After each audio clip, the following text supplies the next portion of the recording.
यानंतर मोठी बातमी बघूयात। वरळीतल्या राड्याची मुख्यमंत्र्यांनी दखल घेतली आहे। सेंट रेजिस हॉटेल या ठिकाणी झालेल्या राड्याची दखल मुख्यमंत्री फडणवीसांकडून घेण्यात आली।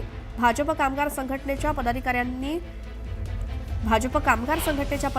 रात्री 8 वाजता वर्षावरती बोलवण्यात आलेलं आहे। नेमका हा सगळा काय प्रकार आहे आणि कायदेशीर बाबी किती भक्कम आहेत याची माहिती मुख्यमंत्री घेणार आहेत। त्यासाठी भाजप कामगार संघटनेच्या पदाधिकाऱ्यांना आज रात्री 8 वाजता वर्षावरती बोलवलंय। अधिक माहितीसाठी जाऊयात आमच्या प्रतिनिधी प्रणाली कापसे यांच्याकडनं। प्रणाली, आताचे काय अपडेट?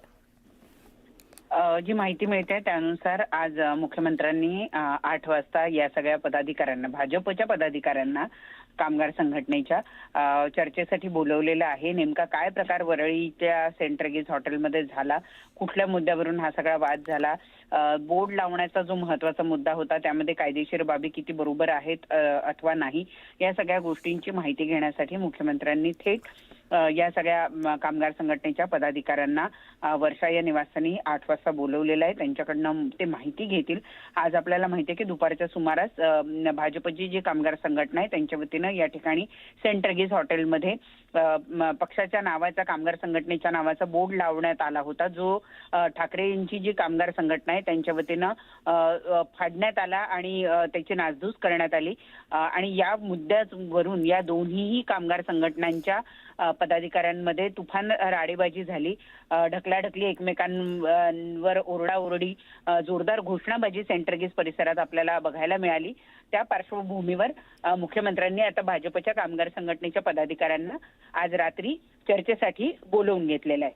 बिलकुल, धन्यवाद या माहितीसाठी। आणि या बैठकीमध्ये नेमकं काय घडतंय याचे देखील अपडेट आपण घेऊ। तर वरळीमध्ये हॉटेल सेंट रेजिस या ठिकाणी जो काही राडा झाला शिवसेनेच्या आणि भाजपच्या कार्यकर्त्यांमध्ये, त्यानंतर त्याची दखल ही मुख्यमंत्री देवेंद्र फडणवीस यांनी घेतली आहे। आणि भाजपच्या या कामगार सेनेच्या पदाधिकाऱ्यांना मुख्यमंत्र्यांनी आज रात्री 8 वाजता वर्षा या निवासस्थानी बोलवून घेतलंय आणि आज रात्री त्यांची बैठक होणार आहे। या सगळ्या बाबी मुख्यमंत्री समजून घेणार आहेत।